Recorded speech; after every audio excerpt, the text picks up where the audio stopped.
All right, welcome to the ransomware showcase here. We have WannaCry waiting to be deployed on this Windows 8.1 VM. And we also have a Windows 8.1 VM as well over here. It's a second one. Both are using VMware VM tools. So it's nice to have the full screen working, but let's see what happens. Let's see if they both get infected, if only one gets WannaCry directly installed on it. Since they're both connected via, let's see here, it's via a VLAN. Which one is it? It's the VMNet 3. I'm just going to double check that. And I did ping from the first one to the second one, disabled Windows firewall, as you can see. Alright, looks like we're ready to roll. No internet connection, no network, no NAT, so it can't really creep into the main computer's operating system here that I have. But it's Windows 10 anyways, so it should be patched from it, but we'll see here. We're going to extract. Oh yeah, and the password is infected.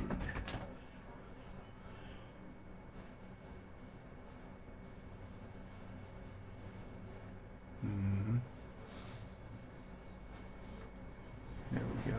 Alright, here it is. Here it is. I like doing the, oh, that was messed up. Do the honors here.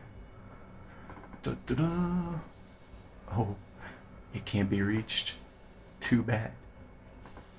Cause shit's going down. Oh god, B Werny, C Werny, R Werny, S Werny. Oh god. Bye bye.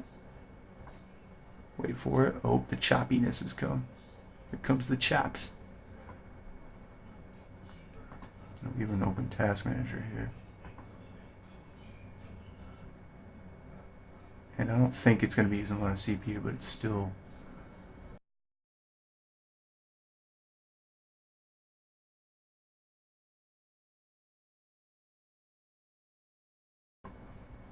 definitely freezing up. I can see the files. Yep, here we go. Now we're in action here.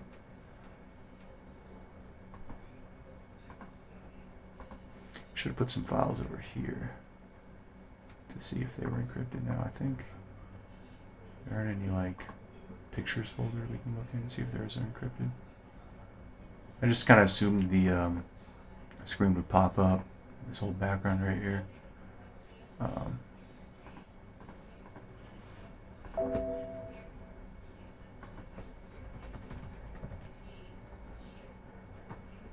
Yeah, well, I know it's not going to work. It's probably going to crash the whole program because it can't connect to the internet. But these are encrypted. Classic movie there. Midterm, encrypted, cannot be opened. Totally unusable. The file type is changed to WannaCry. So yeah, there's that.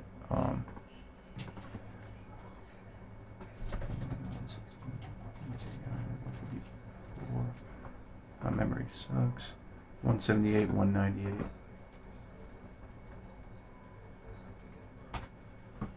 General failure? So I guess it can't even, I guess it can't connect somehow. I wonder if, I wonder why that is. It doesn't allow, any connections to the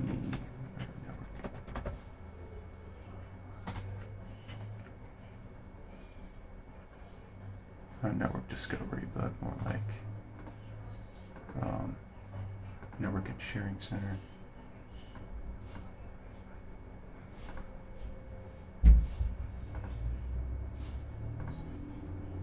It's not sending jack. Huh. It's really not doing anything, I guess, if it doesn't. Let's see here. Let's open this up. I'm gonna try sending some stuff, check payment maybe. I don't know if this is real time, it should be. There's nothing. It's interesting because WannaCry is only supposed to spread within a subnet or a public or private address, and to public IP addresses, which these are both on the same virtual network adapter, which it should spread, but I don't know when this spread is supposed to occur. I'm gonna just see if it can spread to this other. If they're both connected via NAT, I wonder. Let's go ahead and turn that on for this one as well, because I got this first one up and running with the NAT. I just went ahead and added a network adapter. In addition to the VMNet 3, they now have NAT settings, meaning that they have internet. Okay. Well, that's very nice. Oh, okay. Things are connecting and disconnecting here. What you want, WannaCry? Doesn't seem like it's getting infected, or maybe I'm not. Oh, okay. I'm going to the picture here. Yeah, no kidding. But yeah, seems like for the most part. Yeah, this is really annoying. For the most part, what we've learned today is that at least over VMware Workstation 14, I don't think WannaCry can spread between these two OSs, or else maybe it'll take time. I don't know. Maybe it recognizes that it's a VM. Something to look into for sure, though. Not a whole lot of people trying to do this, so I mean, they all say in theory they should be able to spread, which makes sense based on the original premise that WannaCry is supposed to spread over public networks within the same subnetwork, which, you know, definitely NAT would definitely work as well. But it's interesting.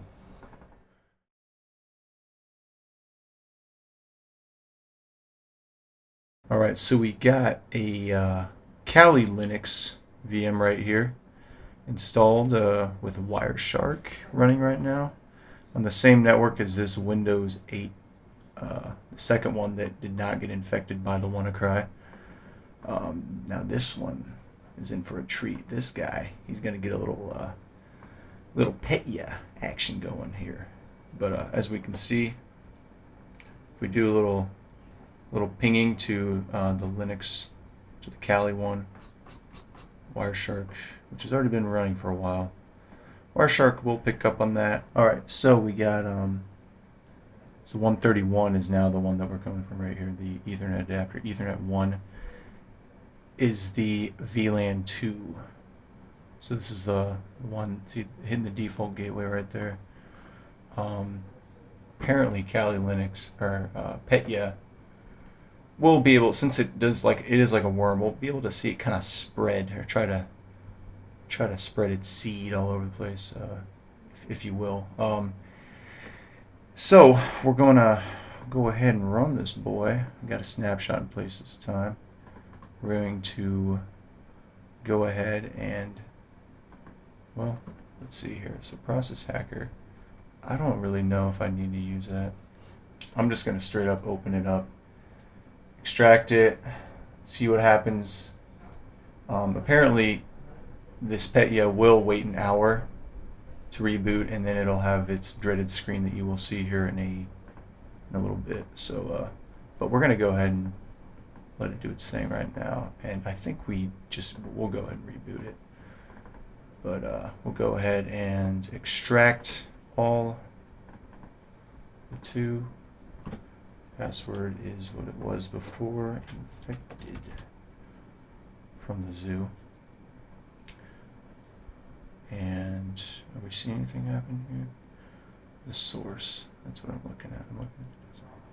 So 131. Did I just quit out of that? No. I would like to take a look once more at the IP config just to put the numbers in my head here. Look at all this stuff. Huh.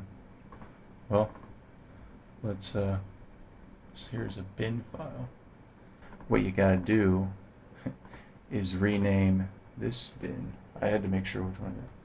Make sure this one is an exe, and that's all you need to do there to make it one big happy program that's gonna take over and encrypt all your files and your OS actually.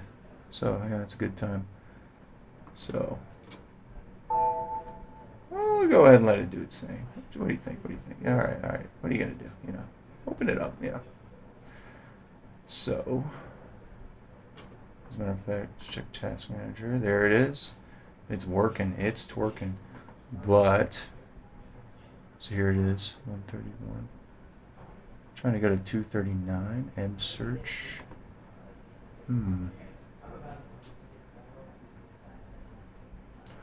Oh. Yeah, needs to restart. Well, we'll go ahead and let it run the diagnostics here. Let's see if it can do its thing. That happened pretty quick.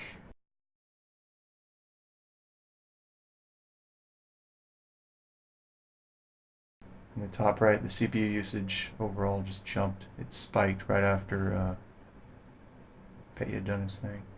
Yep. Okay. Well, let's repair the sectors, right? Let's see what happens. I'll definitely see what he was trying to do here in spread. Of course, this poor Ultrabook laptop can't. It's probably freezing up. That's why I can't get this. 100% CPU usage is slowing stuff down. I just hope this video doesn't come out choppy. So I have to record it with software. H.264. Check disk is repairing the sectors. Just prepare the sectors. All right, we'll go ahead and fast forward a little bit more.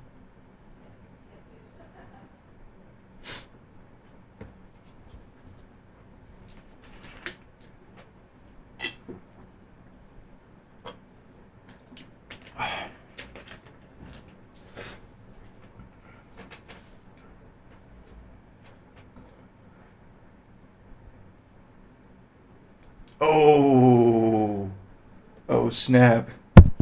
Oh snap. Okay. I become a victim of the Petya ransomware. Little do they know I'm running into VM. Bitch. Here it is. We're done. We're pretty much screwed, I guess. You know, the key. Give me back my computer. Doesn't work. Sorry. I mean, pretty please. Yeah. Yep, we ain't purchased no key. We ain't doing none of this jazz. Because we're screwed, basically. Yeah. So that's how it works. I mean, I don't think... It's definitely not doing anything right now. It's obviously not even booting the OS. But when it was running before, I think is when it was spreading the worm or attempting to. And we can go back and look at that even a little bit more. But yeah, it was going to these different little addresses here. Now, so Petya, which is also referred to as NotPetya, actually uses the Eternal Blue SMB exploit, which is the same thing that the WannaCry uses. And this infects other systems by injecting the malicious code across the network like a worm. But these were patched by Microsoft. These exploits were patched earlier this year.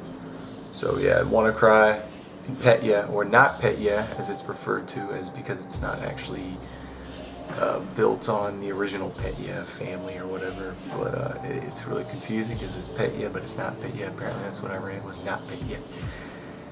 But those have been making the rounds, or they made the rounds last year in Ukraine, which was ground zero for it, and Russia. Although there's some places got hit within the West. But this basically, once you get hit with Petya, you're screwed.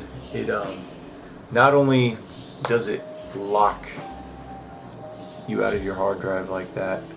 But it can also extract network administrator credentials through Mimikatz. So yeah, that's even nastier. So basically, it does a bunch of jazz to give itself admin access, and then it can lift the credentials out of the RAM to access other internal systems, other maybe private, data shares or whatever, networks and whatnot. And then it rewrites that local workstation's MBR, or master boot record, so that it only starts up with the malware rather than Windows. So it allows it to display that little ransom note there and demand the unlock key. And it uses AES 128 to scramble all the data on the hard drive. So there's no way you're getting that back. Apparently, I think if you suspected you've been hacked, you can still, I guess one resort, and you have to figure this out quick, meaning like most people won't, meaning it never is really an option.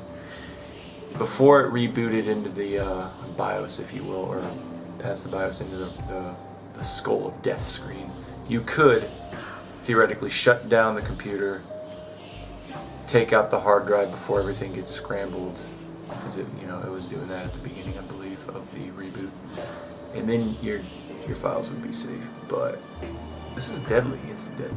WannaCry is pretty deadly, but at least you can still use the computer. I mean, your files are still encrypted, but there's something about just having your whole computer being wiped out that makes Petya a little more scary. But they're both pretty big pain in the butts. So it was an interesting experience. Total noob.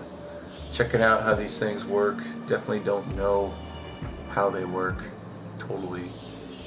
Got to be on the lookout for ransomware. Alright, this has been my cybersecurity project. Thank you for watching.